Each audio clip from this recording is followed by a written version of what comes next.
If you are living here, you have to go sometime, but why to go sick, right? बीमार पड़ के क्यों मरे? That is one important thing. तो उस स्नेक को, डायग्नोस्टिक को बाहर फेंकिए और उसकी जगह ये लैडर पकड़िए. ये सबसे बड़ा लैडर है, सबसे बड़ी सीढ़ी है ये. This ladder is eat the whole food. ये सबसे इंपॉर्टेंट बात. अगर आप ये तीनों दिनों में से आप बोलेंगे मैं सिर्फ एक ही बात आपकी मानना चाहता हूं, तो वो ये सीढ़ी. In this whole 3 days, if you say that I agree only one thing, तो मैं बोलूंगा आप इसको सुनिए जो अब मैं बता रहा हूं. This is the most important all the 3 days. ये लैडर ये बोलता है कोई भी फल और कोई भी वेजिटेबल आप उसी फॉर्म में अगर खाते हैं जिस फॉर्म में नेचर ने उसको बनाया है, तो आपका बॉडी कोलैटरल आर्टरीज प्रोड्यूस करता है. Right, your body produces collateral arteries. So collateral arteries क्या है? देखिए इसको समझाता हूं मैं थोड़ा. ब्लड ऐसे फ्लो कर रहा है और यहां पे धीरे धीरे ब्लॉकेज बनता है और एक टाइम आता है ब्लॉकेज 100% हो जाता है, और ऐसे टाइम पे ब्लड आगे नहीं फ्लो करेगा तो आसपास के जो सेल्स हैं दे विल डाई. तो ऐसी इमरजेंसी के लिए जब आप पैदा हुए थे, गॉड ने हजारों इस तरह के कोलैटरल आर्टरी बनाए थे. जैसे कि जब आप गाड़ी खरीदते हैं तो 4 पहियों के साथ एक स्टेपनी भी होता है. मैन्युफैक्चरर चाहता नहीं कि आपका जर्नी में बीच में रुकावट आए, और पंचर जब होता है तो आप स्टेपनी को इस्तेमाल करते हैं, आपकी जर्नी चलती रहती है. ठीक उसी तरह से हजारों की तादाद में स्टेपनी यानी कि कोलैटरल आर्टरीज जब आप पैदा हुए थे आपके बॉडी में, हमारे बॉडी में भगवान ने ये फिट किया हुआ है. अगर आप माइक्रोस्कोप से देखेंगे तो ये अनगिनत छोटे छोटे ब्लड वेसल्स दिखेंगे जो कि अनयूज्ड है, अनयूज्ड लाइक ए स्टेपनी. लेकिन ये बॉडी इमरजेंसी में यूज करती है. जब कभी ब्लॉकेज होता है तो बॉडी क्या करती है, ये दोनों एंड खोल देती है और ब्लड यहां से फ्लो होता है. और ब्लॉकेज है तब भी आपको हार्ट अटैक नहीं होगा, आपको ब्रेन स्ट्रोक नहीं होगा, आपको पता भी नहीं चलेगा. कई बार आता है पेशेंट का कि 100% ब्लॉकेज है भाई तीनों आर्टरी में, लेकिन पेशेंट जिंदा है, स्टिल पेशेंट इज लाइफ, क्योंकि उसे कोलैटरल खुले हुए हैं. कोलैटरल खुले हैं तो उसको पता नहीं चल रहा. राइट, 100% ब्लॉकेज है. तो कोलैटरल अगर आपके खुले हैं, कोलैटरल मतलब एक्स्ट्रा आर्टरी, स्टेपनी का नाम है मेडिकल भाषा में कोलैटरल आर्टरीज. अब सवाल आता है कि अगर ये मैकेनिज्म बॉडी में है तो किसी को हार्ट अटैक आता ही क्यों है? हार्ट अटैक इसलिए आता है क्योंकि जब उसका ये 100% ब्लॉक हो जाता है तो उस वक्त उस इंसान की बॉडी ये दोनों एंड खोल नहीं पाती है और ब्लड यहां इसका इस्तेमाल नहीं हो पाता, तो उसको हार्ट अटैक आ जाता है. राइट, फॉर एग्जाम्पल आपकी गाड़ी पंचर हो गई, आपको स्टेपनी है, लेकिन स्टेपनी होना काफी है क्या उसको बदलने के लिए? लेकिन क्या होता है, अरे वो टूल तो है ही नहीं, है तो हमें आता ही नहीं, कभी देखा ही नहीं. राइट, तो स्टेपनी होना पहला कंडीशन है, बट उसके साथ साथ वो स्किल होना और वो टूल्स होने जो स्टेपनी को बदलने में सहायता करेंगे वो भी इक्वली इंपॉर्टेंट है. ठीक इसी तरह से भगवान ने आपको स्टेपनी बना के भेज तो दिया, स्टेपनी आपकी बॉडी में डाल के, लेकिन ये स्टेपनी को खोलना, इसको यूज करना, उसके लिए टूल्स चाहिए. और 2 टूल है उसके. पहला टूल, सिर्फ पहला सबसे इंपॉर्टेंट टूल, जब आप फ्रूट्स एंड वेजिटेबल को उसी फॉर्म में खाते हैं जिस फॉर्म में कुदरत ने बना के भेजा है, तो वो जब बॉडी में जाती है तो तब वो नाइट्रिक ऑक्साइड बनाने में राइट हेल्प करती है. नाइट्रिक ऑक्साइड क्या है? बॉडी का टूल इसको खोलने के लिए. ये दोनों एंड तभी खुल सकते हैं जब यहाँ पे बॉडी नाइट्रिक ऑक्साइड बनाएगी तब. और नाइट्रिक ऑक्साइड बनाने के लिए क्या चाहिए आपको? नाइट्रिक ऑक्साइड बनाने का सिर्फ एक ही नियम है, खाने को उसी ढंग से खाओ जैसे नेचर ने प्रोड्यूस किया. That is called Nobel prize winning science. Right, 1998 Nobel prize winning science है. तो ये यूं ही नहीं है, ये नोबेल प्राइज विनिंग साइंस है, तो आप इस पे थोड़ा और ज्यादा राइट इस पे रिसर्च कर सकते हैं, भरोसा कर सकते हैं. तो जैसे फल है, सब्जी है, बिना उसको अगर कुक किए, कुकिंग करने से पॉइजन नहीं बन जाता, लेकिन जब कुक करते हैं वो फूड नाइट्रिक ऑक्साइड बनाने में मदद नहीं करेगा. राइट, तो आपको नाइट्रिक ऑक्साइड बनाना है तो उसको अनकुक्ड ही लेना पड़ेगा, ओनली देन वो बनेगा. राइट, तो ये number 1. Number 2, combined with that exercise. जो लोग एक्सरसाइज करते हैं लगभग 30-40 मिनट्स एवरी डे, तो उनके बॉडी में क्या होता है, पहले से ही आर्टरीज खुले रहते हैं, ऑलरेडी ओपन. तो कभी हार्ट अटैक आएगा या बाकी आर्टरी ब्लॉक हो जाएंगे तो उस वक्त बॉडी को खोलने की जरूरत नहीं पड़ेगी, बिकॉज वो पहले से खुला हुआ है.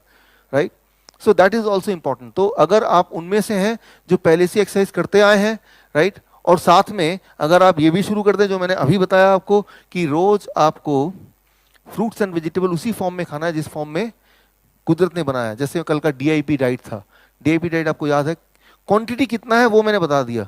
थोड़ा सा प्रसाद की तरह खाएंगे तो वो खाना नहीं हुआ, द क्वांटिटी, जितने क्वांटिटी मैंने कल बताया उस क्वांटिटी में जब खाएंगे then it is called nitric oxide production.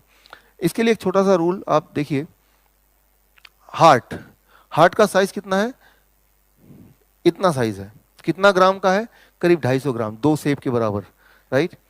और हार्ट का काम क्या है, देखिए आपने ये, यू आर राइट, आपने ये सीखा है बचपन से कि हार्ट क्या करता है, उसका एक काम है ब्लड को सर्कुलेट करना पूरी बॉडी में, आर्टरीज में, ब्लड वेसल्स में, कैपिलरीज में, वेन्स में, यही सीखा आपने। और ब्लड वेसल्स कितने लंबे होते हैं बताया था मैंने कल, 1 लाख किलोमीटर। यहाँ इंजीनियर्स हैं कोई, इंजीनियर स्टूडेंट या है, इंजीनियर स्टूडेंट आप बनाए, 1 लाख किलोमीटर तक अगर ब्लड को पंप करना हो, राइट, और कई सारे कैपिलरीज इतने छोटे होते हैं उनका डायमीटर, जो ब्लड के सेल से के डायमीटर से छोटा capillaries, getting the point, right. Pipe छोटा लेकिन उसके अंदर जो ब्लड सेल्स हैं वो बड़ा, तो कितना पुश करना पड़ेगा, राइट। और कितना लंबा, 1 लाख किलोमीटर, और कब तक, लगातार सालों साल, राइट। उसके लिए मशीन का साइज कितना है, इतना सा।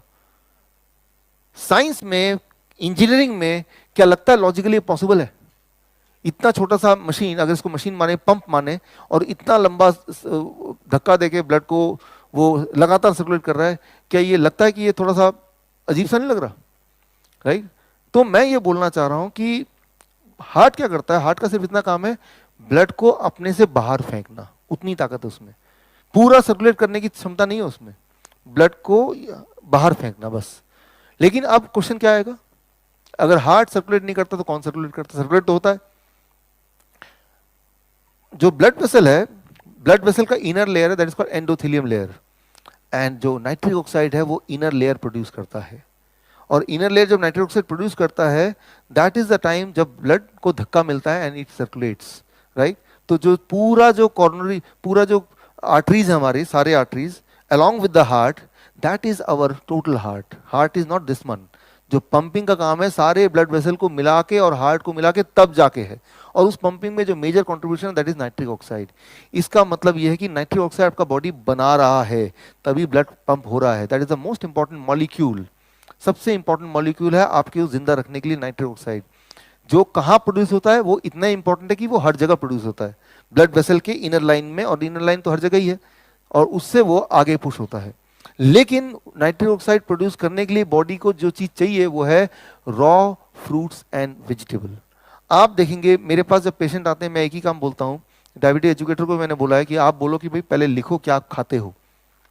कई बार पेशेंट आते हैं मेरे पास कि डॉक्टर साहब मैं तो बिल्कुल घर का खाना खाता हूँ, मुझे कैंसर कैसे हो गया, मैंने कभी सिगरेट नहीं छुआ, कभी शराब नहीं छुआ, चाय तक नहीं पीता, पिज्जा वगैरह तो छोड़ ही दीजिए, घर का खाना खाता हूँ। मैंने कहा लिखिए जो भी आप खाते हैं। तो जब मैं पढ़ता हूँ क्या लिखा है, सुबह रोटी सब्जी, दोपहर को रोटी सब्जी, रात को रोटी सब्जी, और ऐसा सभी के साथ, या फिर ब्रेड टोस्ट, बिस्किट चाय, यही ना। अब बताइए यहाँ पे नाइट्रिक ऑक्साइड प्रोडक्शन का कहाँ पे स्कोप है, कहाँ पे है, कहीं नहीं है। अगर आप बोलेंगे रॉ वेजिटेबल फ्रूट तो बोलेंगे हाँ शायद उस दिन मैंने खाया था, राइट। तो आप अनजाने में हमारी लाइफ को ऐसा बना देते हैं, धीरे धीरे धीरे धीरे body's ability to produce nitric oxide becomes lesser and lesser and lesser, because उसके प्रोडक्शन के लिए जो चीज चाहिए वो खुराक नहीं दे रहे हैं, अनजाने में ही सही, और then you become sick, right, and highly sick. Nitric oxide कम होगा तो कैंसर ज्यादा होगा, राइट, नाइट्रिक ऑक्साइड कम होगा हार्ट डिजीज ज्यादा होगा, राइट। सो नाइट्रिक ऑक्साइड ज्यादा होगा तो हार्ट डिजीज कम होगा। नाइट्रिक ऑक्साइड ज्यादा कैसे होगा, that is the only thing, that is take that ladder, ये सीढ़ी आप पकड़िए कि हमें फ्रूट्स एंड वेजिटेबल उसी फॉर्म में खाना है जिस फॉर्म में कुदरत ने बनाया, that is a plate one, right, जो मैंने कल आपको बताया था, उसी क्वांटिटी में लेना है, राइट, तब जाके सारी चीज बनेगी। कितना समय लगेगा, आपने कल देखा बिल क्लिंटन का एक इंटरव्यू आपने सुना, राइट, उसमें उन्होंने 2 डॉक्टर का नाम लिया, T Colin Campbell and Caldwell Esselstyn, right. T Colin Campbell China study के scientist and Caldwell Esselstyn Cleveland Clinic के head of department. Cleveland Clinic is number 2 hospital in the world ranking में। तो Cleveland Clinic के जो Caldwell हेस्टीन, उनसे मैंने बातचीत की, कई बार मुझे मौका मिला बात करने का। मैंने उनसे एक सवाल पूछा कि मान लो एक इंसान है, उसको हार्ट अटैक आने वाला है, मान लो कुदरती, he is destined to have an heart attack, और बाई चांस वो एक ये वाला डाइट शुरू करता है, जो DIP kind of diet, right, ये डाइट वो रिकमेंड करते हैं, चाइना स्टडी में रिकमेंड करते हैं, मैंने वहीं से सीखा है, राइट।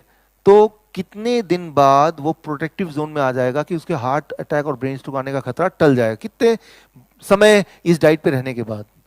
उनका जवाब आपको हैरान कर देगा। उन्होंने बोला 1 मील, पहली बार खाते ही 1 मील, राइट। जिनका नाम बिल क्लिंटन कल ले रहे थे, मैं उनकी बात कर रहा हूं। पहली मील में इतनी ताकत है इसमें, खाने में, राइट।